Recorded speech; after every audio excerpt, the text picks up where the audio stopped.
Bonjour mesdames, messieurs, je suis le professeur Normand Cornette, critique d'art, commissaire et spécialiste en sciences des religions, spécifiquement le rapport entre l'esthétique et la spiritualité, donc les beaux-arts et la spiritualité.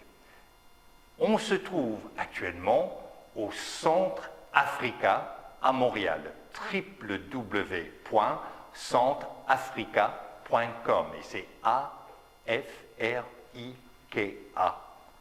Et je suis avec l'artiste Louise Larose devant ses œuvres. Bonjour. Bonjour. Est-ce que vous pourriez nous parler un petit peu de votre vision créative? Je suis particulièrement inspirée par la nature. Alors, j'ai mon atelier qui est situé dans la forêt, vitré, et je suis entourée de nature, je suis souvent à l'extérieur. Alors, c'est de l'abstraction, mais très, très inspirée par tout ce qui est organique, en fait. Alors, on va retrouver dans mes œuvres l'énergie de l'eau, du vent. Et quand je commence une œuvre, je ne sais pas, en fait, qu'est-ce que je vais peindre. Je me laisse inspirer par l'œuvre elle-même. Alors, c'est comme un voyage. Les étapes se font tranquillement, une après l'autre, et je suis, de façon très subconsciente, si on veut, là où m'amène mon œuvre. Alors, je connais un peu mon point de départ, ma palette de couleurs, mais assez souvent même, je vais rajouter d'autres couleurs, je vais aller un peu ailleurs. Alors, c'est comme un voyage. C'est un processus qui avance, et c'est l'œuvre qui me guide.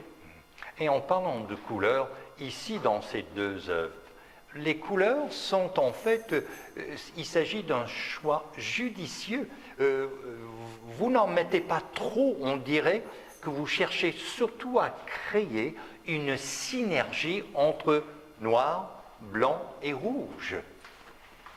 Oui, c'est vraiment ma façon de voir aussi la palette de couleurs.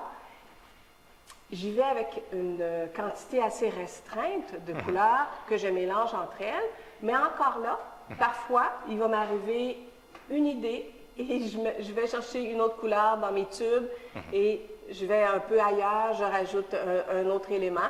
C'est très, très libre.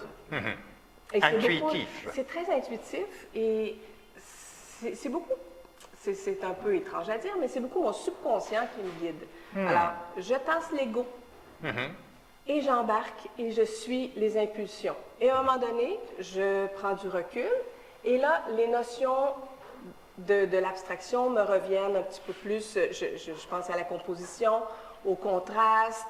Je vais penser un peu plus techniquement. Si j'ai ma zone pour que l'œil se repose, s'il y a comme un mouvement qui amène l'œil, là, ça va être un peu plus réfléchi. Et je vais rééquilibrer le tout. Mais il y a beaucoup d'impulsion dans mon travail. Beaucoup de mouvements aussi. Je mets de la musique. Je danse quand je peins. Je me sens très, très libre. Donc, c'est beaucoup de bonheur. L'improvisation est un principe opérateur chez vous. Oui. Et j'ai quand même lu beaucoup sur l'art et on pourrait peut-être penser que je fonctionne à la manière des automatistes. Alors, il y a une très, très grande liberté. Et même dans mes titres, je ne mettrai jamais un sujet précis. Ça va être beaucoup une émotion. Ça va être un thème quand même assez large, une valeur qui permet à la personne qui regarde de rêver. Et de rêver ce à quoi elle veut rêver.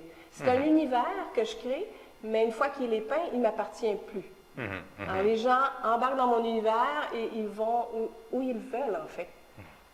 Mais justement, dans l'histoire du XXe siècle, le rapport entre littérature et les arts visuels, il y avait André Breton qui lui parlait de l'écriture automatique qui est en quelque sorte en parallèle avec justement cette approche automatiste.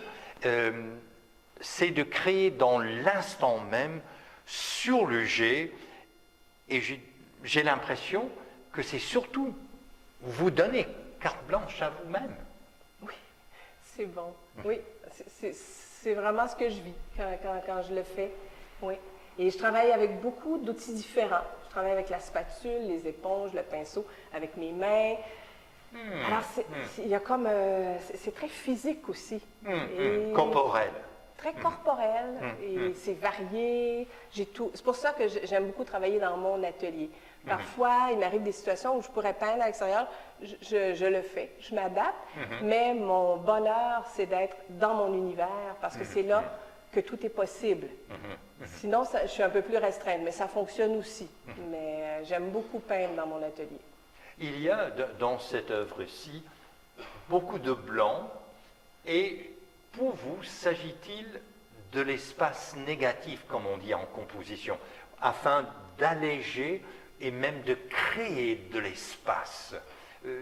Quel est votre rapport au blanc dans cette œuvre? Moi, le blanc, c'est drôle à dire parce que c'est pas nécessairement une couleur, mais c'est un élément qui est très important. Parfois, j'en ai moins, mais à tel point que quand j'ouvre mon pot, je ressens quelque chose quand j'ouvre mon pot de blanc. On dirait que c'est comme... ça me fait respirer. Et même dans mes œuvres, ça me permet aussi d'utiliser les transparences. J'aime beaucoup, pardon, j'aime beaucoup le blanc. J'en mets presque dans toutes mes œuvres. Je trouve que ça donne une lumière qui est très, très précieuse pour moi. Et ensuite, mais je peux aller avec des lavis. Et ça amène une douceur, parce qu'en même temps, il y a quand même des gestes très forts, mais ça ramène toujours comme une certaine douceur et une place pour se reposer. Un lieu qui est un petit peu plus tranquille au travers de tout ce mouvement-là. Et vous habitez en nature, en campagne, presque entouré de la forêt. Oui. J'en déduis que la neige est très présente chez vous et que de façon sous-consciente, elle est le fond de vos toiles. Très. Et c'est vrai, parce que c'est très, très blanc l'hiver dans les Laurentides, et c'est vrai.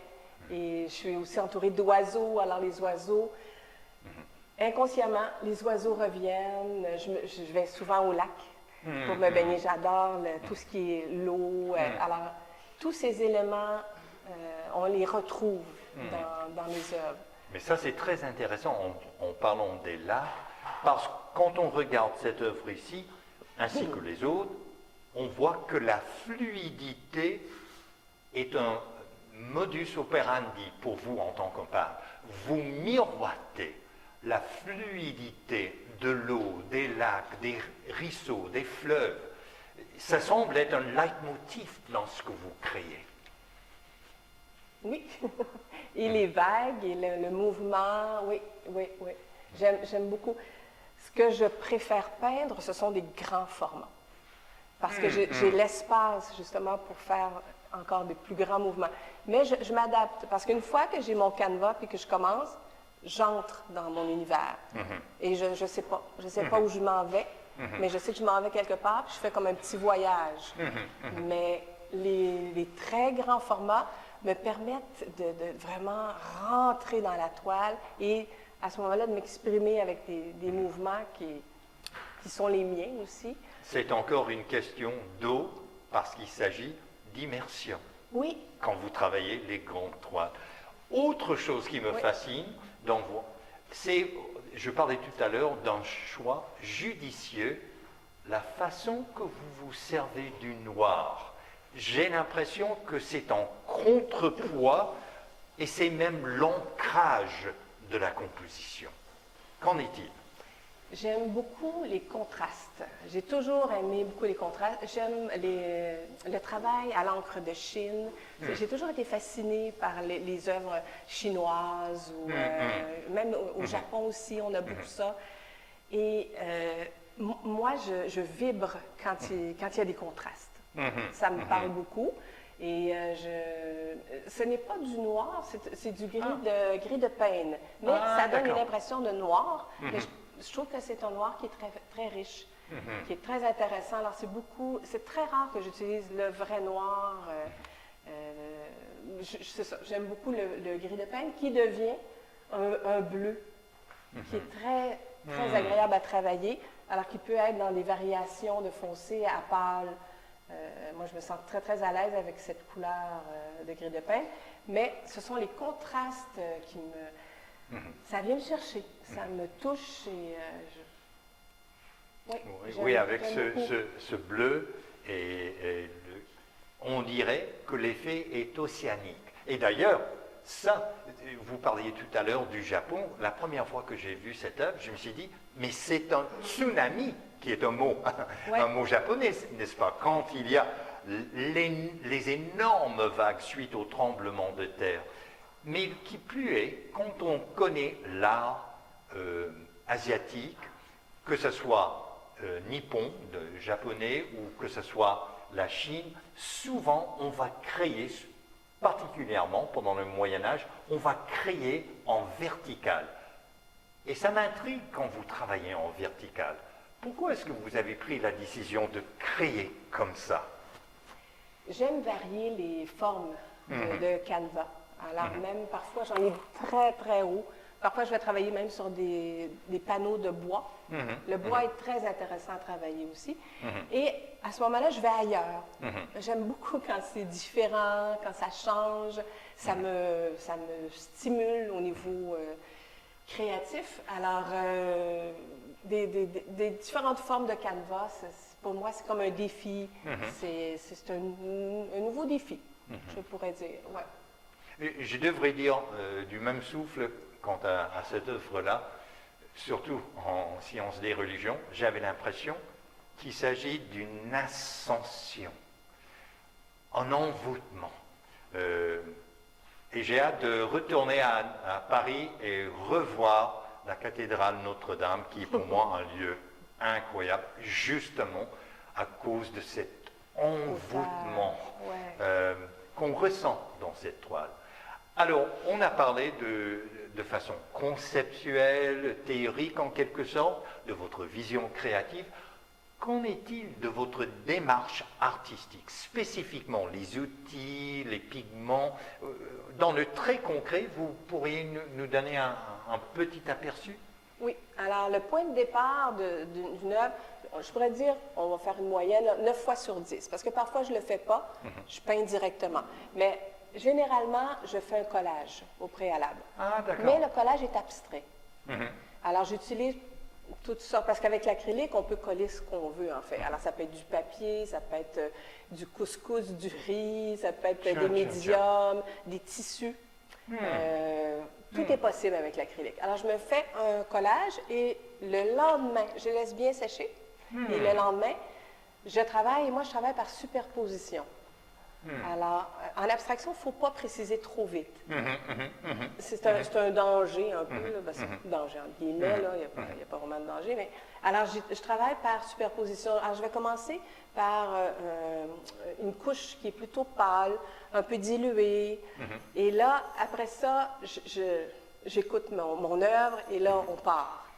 Mais assez souvent, je vais en faire plusieurs en même temps. Parce que je dois lui laisser un temps de séchage pour revenir, parce que je veux que mes couleurs demeurent franches, je ne veux pas salir mes couleurs, je ne veux pas nécessairement des mélanges. Alors, c'est toujours, j'alterne entre quelque chose d'assez cérébral puis une liberté. Je vais du côté droit au côté gauche du cerveau, si vous voulez, parce qu'il y a quand même des règles en abstraction. Pourquoi on est bien quand on regarde un tableau? Il y a des bonnes chances qu'il y ait des règles qui ont été respectées et qui sont là. Mais en même temps, il y a une liberté. Alors, c'est tout ça qui se fait. Et à un moment donné, mon tableau me dit, je suis fini. Même si j'ai le goût, moi, encore de continuer, à ce moment-là, je le laisse, je vais en commencer un autre. Parce que quand un tableau est terminé, il ne faut pas passer tout droit. Parce que parfois, on en met trop. Et on perd, c'est comme si l'oiseau s'envole. Là, on perd le tableau. Alors, il faut savoir, OK, là, c'est terminé pour lui. Et on s'arrête à ce moment-là. Et si on veut continuer, on fait un autre tableau. Vous avez dit à 2 reprises déjà que la toile, l'œuvre vous parle. Oui. Donc, l'acte de la création pour vous est un dialogue entre vous et la création. Oui. Moi, c'est vraiment comme ça que je le vis. Et je lui parle aussi. Oui, on est dans notre monde. Moi, j'entre dans un univers, un monde. Une toute dernière question avant de vous quitter, Louise Larose. J'aime beaucoup, je favorise une approche transdisciplinaire aux arts et pour cette raison-là, j'apprécie énormément collaborer avec des gens qui ont mené de front une autre carrière dans une autre discipline. Vous pourrez nous parler un petit peu de votre arrière-plan, votre carrière et quel est son rapport avec votre art? Alors, moi, en ce moment, je suis une enseignante en art à la retraite. Alors, j'ai enseigné pendant 20 ans les arts plastiques dans un centre jeunesse pour les jeunes en difficulté.